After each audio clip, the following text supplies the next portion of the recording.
नमस्कार दोस्तों, स्वागत है आपका मेरे चैनल पे। दोस्तों, कई बार मैंने आपको बताया है कि फ्रांस के अंदर राफेल F4 के टेस्ट चल रहे हैं और साथ ही मैंने बताया था कि माइका एनजी यानी कि नेक्स्ट जनरेशन की मिसाइल का भी फ्रांस के द्वारा ऑर्डर दिया गया है। तो अभी दोस्तों ये संभावनाएं बन रही हैं कि अगर इंडिया अगले 36 और राफेल फाइटर जेट खरीदता है, जैसे कि इस साल के अंदर हमें सारे 36 राफेल फाइटर जेट जो हमने ऑर्डर दिए थे वो मिल जाएंगे, तो इसके अंदर राफेल F4 भी खरीदा जा सकता है और साथ ही फ्रांस माइका एनजी मिसाइल भी देने की कोशिश करेगा। आज इसी के ऊपर बात करेंगे। चलिए दोस्तों शुरू करते हैं। तो दोस्तों सबसे पहले बात करेंगे कि हमें 36 राफेल फाइटर जेट कैसे डिलीवर होंगे। तो आपको बता दें कि अगले 40 दिनों के अंदर 12 और राफेल फाइटर जेट इंडिया के अंदर आ जाएंगे और इस तरह से हमारे पास टोटल 23 राफेल फाइटर जेट हो जाते हैं और 36 की हमने डील की थी। और इसके अलावा फ्रांस ने 7 और राफेल फाइटर जेट भी इंडिया को दे दिए हैं जो ट्रेनिंग पर्पस के लिए इस्तेमाल हो रहे हैं,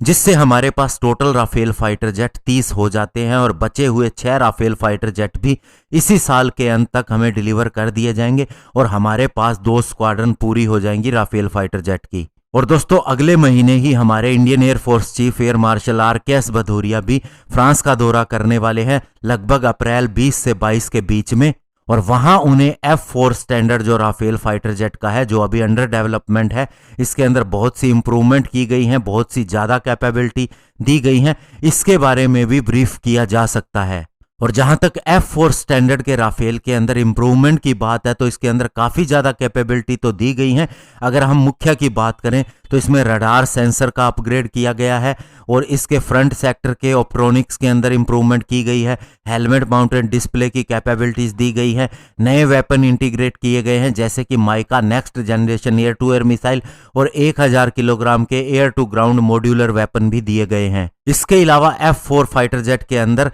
प्रिडिक्टिव मेंटेनेंस कैपेबिलिटी भी होंगी, एक डायग्नोस्टिक एड सिस्टम भी दिया गया होगा और ये सारी चीजें आर्टिफिशियल इंटेलिजेंस पर आधारित होंगी। और सबसे बड़ी बात, इसके अंदर एक नया इंजन कंट्रोल यूनिट दिया जा रहा है। और आपको बता दें दोस्तों कि फ्रांस की तरफ से हमें यह भी ऑफर हुआ था कि अगर हम 114 फाइटर जेट जो MMRCA के तहत खरीदे जाने हैं, अगर उसमें राफेल को सिलेक्ट करते हैं तो 70% ट्रांसफर ऑफ टेक्नोलॉजी फ्रांस करेगा और F4 स्टैंडर्ड के साथ में भी हमें इंडिया स्पेसिफिक एनहेंसमेंट मिल सकती हैं और इसके लिए हम ऑलरेडी पे भी कर चुके हैं, तो आगे वाले राफेल फाइटर जेट हमें ज़्यादा कॉस्टली भी नहीं पड़ेंगे। इसके अलावा MBDA अभी दोस्तों माइका एनजी मिसाइल के 2 वर्जन बना रहा है, इंफ्रारेड और इलेक्ट्रोमैग्नेटिक सीकर वाला, और इनकी रेंज भी लगभग 100 किलोमीटर हो सकती है। इसके अलावा मैन्यूवरिंग करने की कैपेबिलिटी टर्मिनल फेज के अंदर भी इनके अंदर ज़्यादा होगी। और दोस्तों मैंने आपको ये भी बताया था कि फ्रांस ने 367 माइका एनजी मिसाइल का ऑर्डर दिया है MBDA को, ताकि अभी ये डेवलपमेंटल फेज के अंदर ही है, फिर भी फ्रांस इसे प्रमोट कर रहा है उन कंट्रीज को जिनके पास में राफेल फाइटर जेट है।